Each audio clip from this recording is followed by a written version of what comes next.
Hello, everybody. It is April 10th. It's about 2 in the afternoon. I um I call this a journal reading because it is part of my journals. It's from a long time ago. It's actually a letter that I wrote to someone who I thought would have some answers for me, and he did.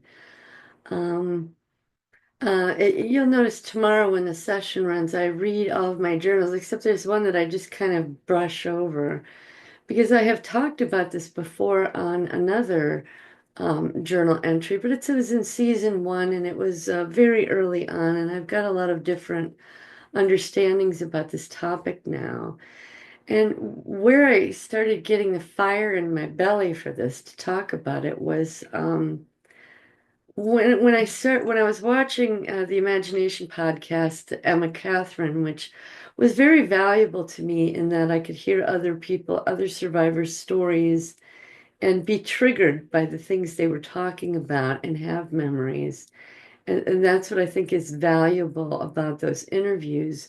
But the problem I kept running into with it is so many survivors, and particularly on the Imagination podcast. I mean, just as a guess, I would say 80 to 90% of Emma's guests are utilizing New Age practices for their healing. And, I wish them well. I hope it goes well for them, but I just don't agree with those practices. Hypnosis. What does hypnosis do for you? It allows your therapist to know what's going on in your head, but not you, because you don't remember it. Because if your consciousness isn't ready to heal it and come up, yeah, your therapist can hear about it all day long and know about you all day long, but you don't really get to know about you or to actually confront it and heal it. Or if they're going to give you some sort of hypnotic suggestion that, oh, everything's fine now, I don't know that I would call that healing. For me, healing is naturally and in the right time for me and God, remembering parts and experiences and working out their stuff and becoming co-conscious with those parts. That to me is healing because it becomes a part of me consciously. It changes me and my thinking and how I think about myself. Doing energy work, chanting, meditating, using ley lines, Kundalini energy, just all these New Age practices, they are not directly healing you. I remember one of Emma's guests was talking about her whole experience for 2 hours, and then the last hour was nothing but about hypnosis and how she had met a woman who helped to heal her, and their version of healing was that she was hypnotized and taken to a certain planet. I always like to say Zeta Reticuli because I can't remember what the name of that planet was, but and then how she had walked past a healing stone, and just in walking past this healing stone, she was just magically all cured. And honestly, I don't think there is a poof experience in healing SRA or any kind of healing PTSD, just sexual child abuse, whatever. I don't think it's actual healing. I think it's magical thinking and using a quick fix. And really, what's happening is everything is staying suppressed again. It's just now you feel good about it. And if that's how you want to heal, great. But I don't. So I read a book. I should have had it with me, darn it. It's called um, America, the Sorcerer's New Apprentice by Dave Hunt and T.A. McMahon. I think I'll cut a little image in here for you. And I'm actually reading one chapter per week and posting it now. And by the time this journal reading or reading of this letter goes up, I'll be on chapter 10. So I highly recommend y'all read that book. It helped me immensely understand what occurred to me in, I don't even remember what year it was. I think it's 2000. Well, it happened in 1991, I think, and I was writing a letter to Alan in 2011, and for 20 years I didn't understand what happened.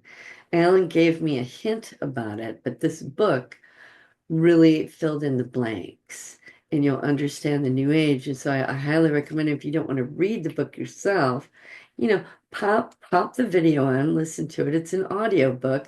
I will say this is the first time I've ever read a book out loud in front of a camera. And I'm a little choppy for the first few chapters, but things kind of smooth out after that. You're really going to get an idea of how dangerous New Age practices are. So I guess I'll just jump into it. Here is the letter. Like I said, I guess I'll give you a little history and context. I had gotten out of the Army in 87. In my last year in the Army, I saw a movie called Shirley MacLaine Out on a Limb.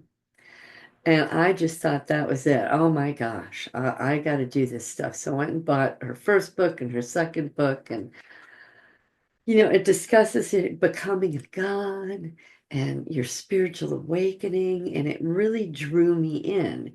And I think about it now in the context of SRA. What what it was doing was appealing to the parts of me that learned witchcraft is what it appealed to. And so those parts gravitated toward it. And I got into the whole crystal and mineral healing thing. I found a crystal shop because I wanted to go buy some crystals. I had like a job, a part-time job, and I needed to make some more money. I thought, great. Asked the owner for a job. She gave me a job. So I worked in the crystal shop there part-time. And I would sell and while I was there, one of the things she had me do was learn about all the different crystals and minerals and what their purposes were, their functions, their healing purposes, all that. And I remember she had me do this exercise where I would put a certain crystal or mineral in my hand, and I was asked, well, which direction does the energy flow? And at first I was like, what do I mean, because I had been explained, well, everything is cells and electrons moving around the nucleus of the atom, the electrons, movement of the electrons.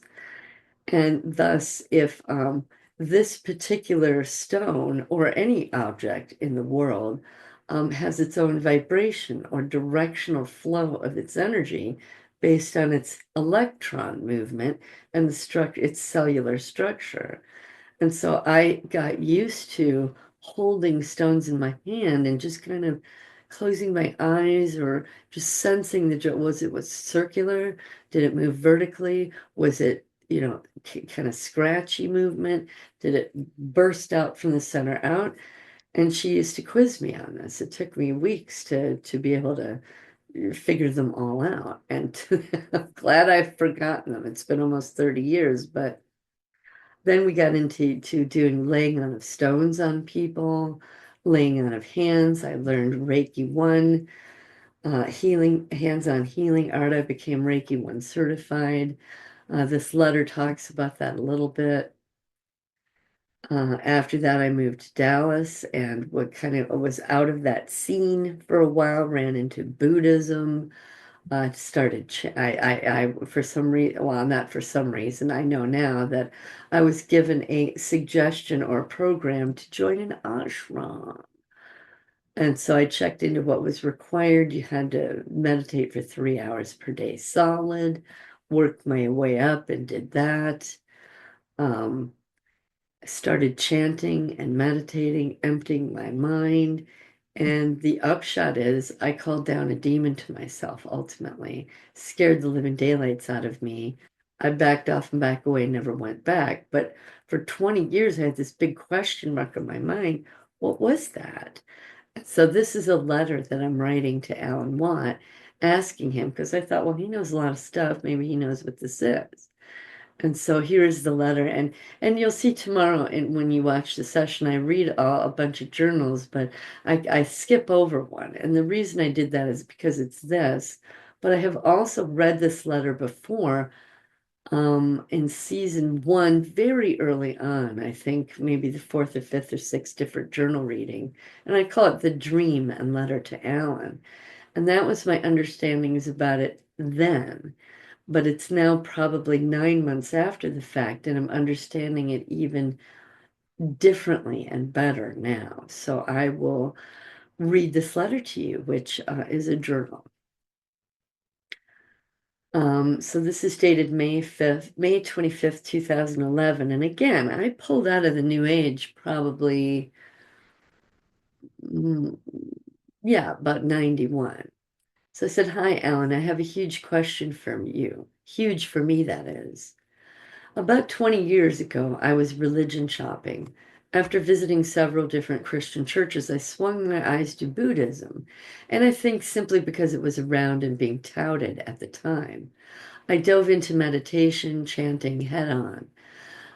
Now, I didn't know what Buddhism was about or any of its tenets, but somehow I believed that this was it, my spiritual awakening. After I found out about ashrams and the priests there, I just had to go and become one of those people who lived there in the ashram and I don't know, pray all day and be with God? Misguided, I know. And I say that to him because I had listened to him talk about the New Age and how people religion shop and etc. So this is who I'm talking to. I found out that a requirement was to be able to meditate for 3 hours solid per day. So that's what I set out to do. I sat in my apartment meditating, or trying to, for 3 hours a day. At first I chanted, but after a while I just sat quietly and tried to still, then quiet, or rather empty my mind. After a few weeks, I was able to do 3 hours a day, most of the time just reflective or quiet in my mind. During a few equations, I was quite peaceful with it. There was one occurrence that was, I can only describe it. But before I do, I'd also like to interject another experience very quickly. Several years before, in my New Age search, I became Reiki 1 certified, a hands-on healing art. When I was being certified, there was at the very end a point where the master put her hands on top of my head, the crown, and she, what, somehow certified me? At that moment, I vividly recall, and I hesitate to say this, but I was in space. What I mean was that my consciousness, my awareness, was no longer in that chair or room, but in space. Now, this was not space with stars, but it was filled with numbers, letters, symbols, colors, etc., except that these items were in place of the stars and moving slowly. I was alone with the symbols in space. I just looked at them all, experienced it all. The next thing I recall were my eyes opening and seeing the room and master. I told her about it and she smiled. From that point on, I have never understood the significance of it. Just put it in the back of my mind with a question mark on it. Anyhow, back to the meditation. I recall going to a very still, quiet place mentally, physically, emotionally. In my mind, I was very aware of my surroundings, the noises, etc., but in my mind, I was still. I remember, I don't want to say seeing a blue light from above because it wasn't a light. The only way to describe it is that it was like a river, plasma, or not physical, but electric or full of energy, movement, vibration, but vertical. This thing above me. What I suppose a real river would be in heaven, I guess. That's what I thought at the time. It was a long duration. I just observed it, no real thoughts. There came a point when I felt it in my mind, felt it pour into my crown chakra from the top down. My body was filled with it. I still had an awareness of my surroundings, but this washed through me. There was a point when I vaguely recall being or mingling with it, one with it, or me as the river. I felt peaceful. Once I opened my eyes, I went about the evening and later to bed, but again, another question mark. I believe it was the next time I meditated or the next day or so. I backed off because of the uncertainty of it, but I felt no fear of it. I was curious what it was and its meaning or implications. I again meditated, and after a while of being still in my mind, and as I write this, I realize I got to that state much quicker than before. Anyhow, at some point, I was in space again, but this space was with stars, points of light all over. I was just there observing. I could sense my body having a kind of adrenaline or excitement about it and keeping myself calm. Being in this space, just my awareness, consciousness, I was looking at the stars, wondering about them and God, and what was all this for? And I put in parentheses here, this was on my own, no master on this one or the previous one or for some time. Because when I left Milwaukee, that's where the master was. In Dallas, I was on my own. I began to see the stars in the distance, and then all around they began to slowly move to a center, if you will, in front of me, but at a very great distance. So just imagine when you look up at the sky and you see the stars. Now kind of place yourself in that space so it's three-dimensionally all around you. And then all of those stars just start coalescing way, way, way far off into one single point. And so I'm just kind of observing this, not really knowing what's going on. I began to see the stars in the distance, and then all around they began to slowly move to a center, if you will, in front of me, but at a very great distance. They coalesced in one spot very far off, and then moved towards me at first slowly, and then increasing faster and faster until it was lightning speed and coming towards me. I said coming to me, but I recall just looking at it and wondering. Perhaps that in itself brought it. So, what I'm trying to communicate here is that I thought this was moving, and it may, and I believe both things occurred. These stars coalesced because I was there. My consciousness was there, was not in the physical world.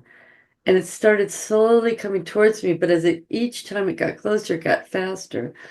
So my question is, I said coming to me, but I recall just looking at it and wondering, being curious. And I thought, wow, maybe the curiosity in itself and the observation of it was enough just to bring it to me. Not that I was calling it to me or wanted it to come to me, just there and accepting of it. Wow, look at this. This is interesting. And I think that's what brought it to me. Anyhow, almost instantly as it approached, I saw the coalesced stars form into a shape. So as it's moving towards me, it's starting to form a shape. I kept trying to just look at what it was becoming. This was when it was not too far, but not too near me. Anyway, it was all of a sudden a face, just a head made of stars. And it was literally inches from my nose instantly. Just, I'm watching it slowly speed up, but just then all of a sudden it was like lightning right in my face. I recall recoiling from it, and I recall feeling the sudden stop in front of me, almost as a car speeding at you stops 2 inches short of you. I felt the air pressure of it, the energetic motion of it. Anyhow, I was very freaked out and startled by this face, just a face, 1 or 2 inches from my nose. It was very real. It had substance. It was in my mind, 2 inches in front of me. Its eyes bore into mine or tried to. I was instantly terrified. I felt myself back up in my mind, and then I opened my eyes. I was in my room and alone. And I have to say, I know it was there, but now I could not see it. I quickly got up, went into the other room, moved around, opened and closed cupboards, the refrigerator, etc., and finally sat down. I remember a vividly clear voice, my own voice in my mind, saying to me, that was the face of God. But every time I heard that, I could not put aside the terror that I felt. It was total fear I had never felt before. If that was God, why the fear? Anyhow, it took days, weeks to shake it. I never meditated after that day to this. I never continued on with the religion searching either. I just talked to God myself as I always had. That also became a huge question mark for me. Now, jump to about 6 months ago.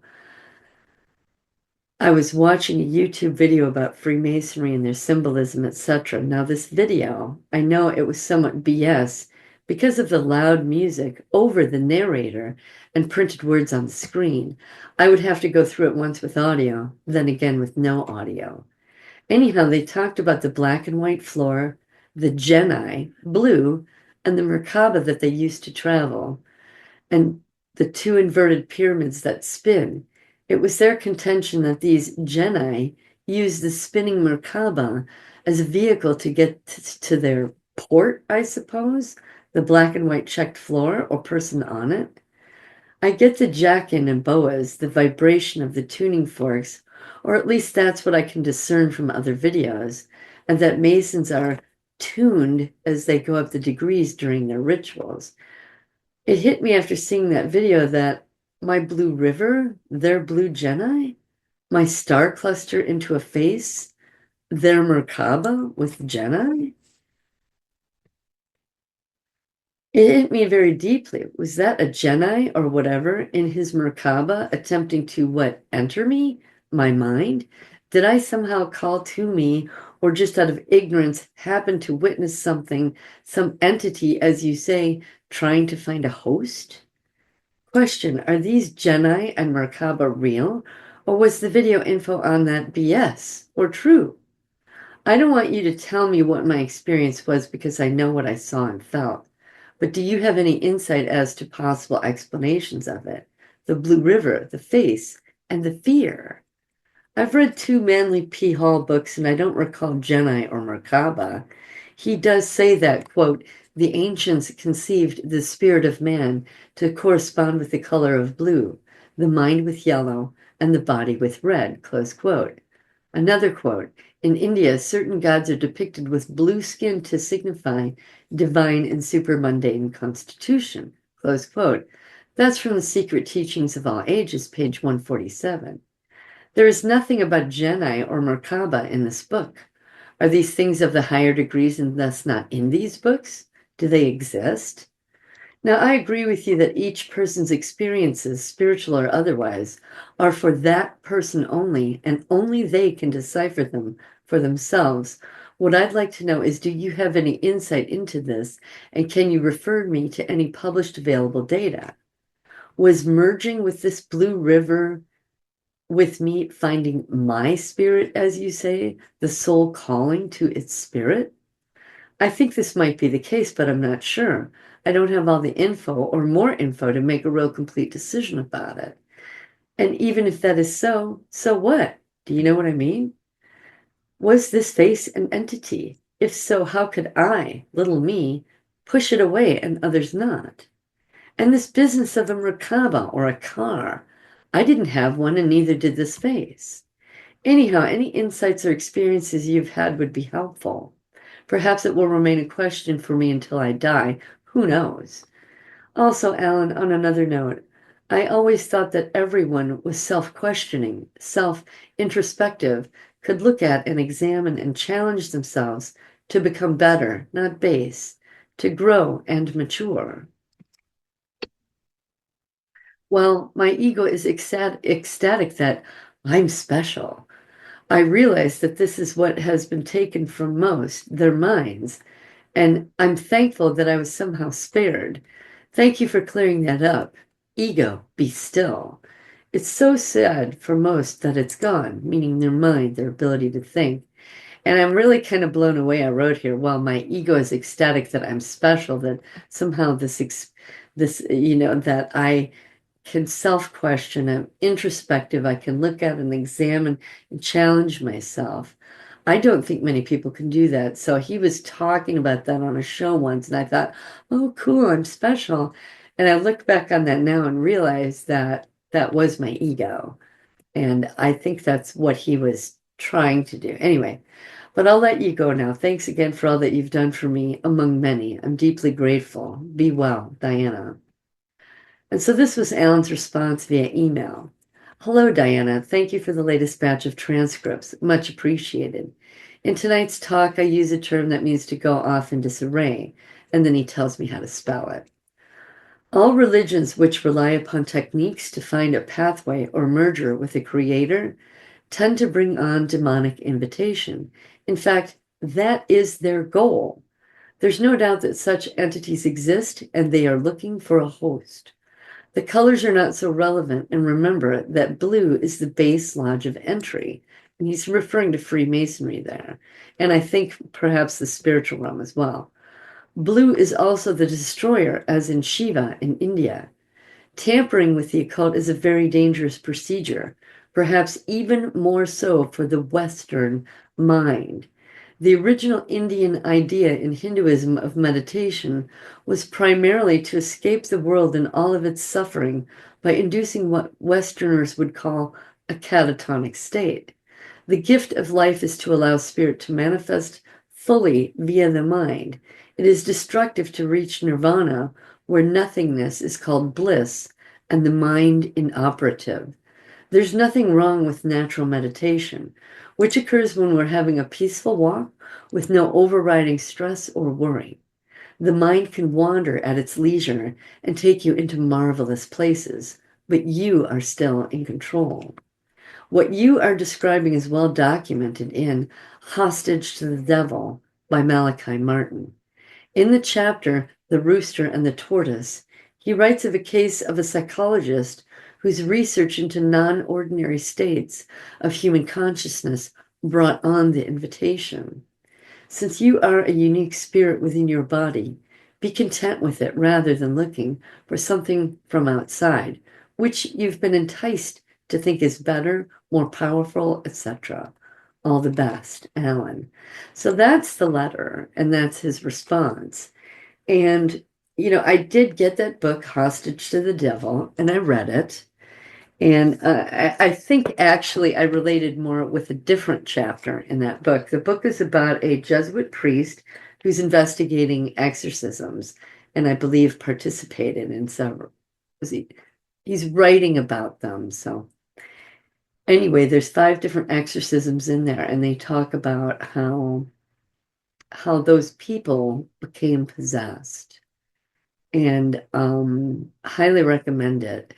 But New Age practices, oh, why did I pull this book out? Wrong book. In the book America, The Sorcerer's New Apprentice, they discuss consciousness and altered states of consciousness. And those New Age practices that I listed earlier, hypnosis, doing energy work, Kundalini energy, even yoga, messing around with ley lines, um, uh, all of it, hands-on healing art, laying on of stones healing, all of it. It puts you into an altered state of consciousness. And when you are in an altered state of consciousness, or you empty your mind through meditation or chanting, well, that leaves your vessel, your body, your mind wide open for a demon. Now, why does a demon want a body? Well, imagine yourself floating in space. You don't really get to see anything, feel anything, touch anything. You can't eat, sleep, have sex, nothing. You're just a consciousness floating around. So the very thing that a demon wants is a body. And so if they can convince you to do all these New Age practices, because let's face it, there's a lot of people on this planet that voluntarily choose to be possessed so that they can get power, control, and money in this life. And they affect our culture, spread it out into our culture and tell us, hey, it's cool, it's great, it's awesome. And so we go ahead and do it. We open our vessel up or empty our mind, and demons now can enter it. And if you give them permission, that means that you're choose to become possessed, or what the New Age might call channeling. What you're doing is you're allowing a spirit in, or if you have a medium or an astrologer or all this business, it's all demonic energy. The Bible discusses that God disapproves of witchcraft and all of those things. But regardless of what the Bible says in Christianity, New Age practices open you up for demonic possession. So if you have things in your home that tarot cards, Ouija boards, crystals that you use for magic, candles, spells, all these things, you have opened doors for demons to come into your home. And I'm going to highly suggest that you get rid of them. And if it's an item that you can burn, all the better. If you can't burn it, smash it, bend it, break it, whatever, put it in the dumpster, pray over it that it gets to the dump and degrades as quickly as possible. So again, I'm reading the book America, the Sorcerer's New Apprentice. By the time this episode airs, I'll be on chapter 10. I invite you to go back to chapter 1, read it from the beginning. These men are very thorough. They present both sides of the argument. And you'll see what their conclusions are that, yeah, you're open any form of altered consciousness, be it through drugs, which we've all experienced, or meditation. Again, all these new age practices, hypnosis, because what is hypnosis? You're not consciously aware of what's going on, but your counselor gets to get in there and mess around or do whatever. And I'm not saying that your counselor might be bad, but you are in an altered state of consciousness and you're open for demonic, you're opening yourself up for demonic invitation. So I just wanted to bring that up and talk about that for I guess this short while. It'll be a short video, and warn you again and again and again. Don't do new age practices to heal with. I mean, think about it. We experienced SRA, satanic ritual abuse. We saw demons, we interacted with them, we touched them, felt them, smelt them, all of it. And so now we're trying to heal. And yes, society is an influencer. Music, society, this, that, the Kardashians talk about, I'm going to go talk to my medium about such and figure out what to do, or businesses consult mediums to figure, or astrology or whatever. No, we're supposed to commune with God, ask God, have God guide us, the creator God, Jesus. And that would be a true guidance that we feel through our intuition and our conscience. But if you're messing around with new age stuff, I'm going to guarantee you it is accessing and tapping into cult loyal parts, or parts that were taught witchcraft or saw witchcraft, or parts that want to have power and control and whatever. And I can understand that because we had no control, we had no say, we had no this. And so now that we're adults and unconscious to all of that, we can be drawn in by it. It's almost as though society is our handler and guides us down all these paths that do what? Open you up for demonic invitation. And if that happens, well, then what are you? You're right back in the cult again. So I'm really, really concerned about so many people out there using these techniques to heal. There are other ways. I have a technique that I use on myself. I'm interacting with 6 other people and they're starting to do the process. There's TED Talks, there's therapy where you don't have to be hypnotized or drugged or any of it. But New Age practices, it's not the answer. So, anyhow, I guess that's all I have to say. I guess this will be short and sweet. Kind of used to it always going an hour and a half, but so thank you all for listening. I really appreciate you coming with me on my journey.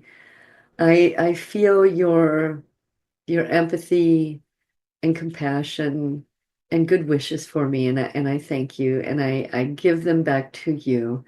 I ask you, Jesus, to watch over all who are watching this video and healing and working on themselves. I ask you to increase their knowledge, their understanding, their wisdom, their discernment. Give them eyes to see you, Father, ears to hear you, a heart to feel you and cleave to you, and the courage and a voice to speak your word. Father, please bless all who watch these videos with compassion, comfort, and serenity in your love. And please surround all of us with impenetrable shields of your love, with your holy angels standing guard, Please send your warrior angels in times of spiritual warfare. Please bind all the powers, principalities, spiritual wickedness, and dark forces in all places on all planes of existence from us. Surround us with your love and bind the evil from us, our homes, our properties, our pets, our vehicles, our travels, our workplaces, and our destinations. Father, just always be present with us all the time, all day long. Guide us. And Father, thank you for your love, your compassion, and for your gift of life, of this world, and the gift of life you've given to me and the rest of us, and the gift of your Son, that you may give us salvation, the grace of salvation, so that we may come back home to you, your greatest gift of all. Thank you, Jesus. Amen. So thank you all for listening. Have a great day, and I will see you next time. Bye.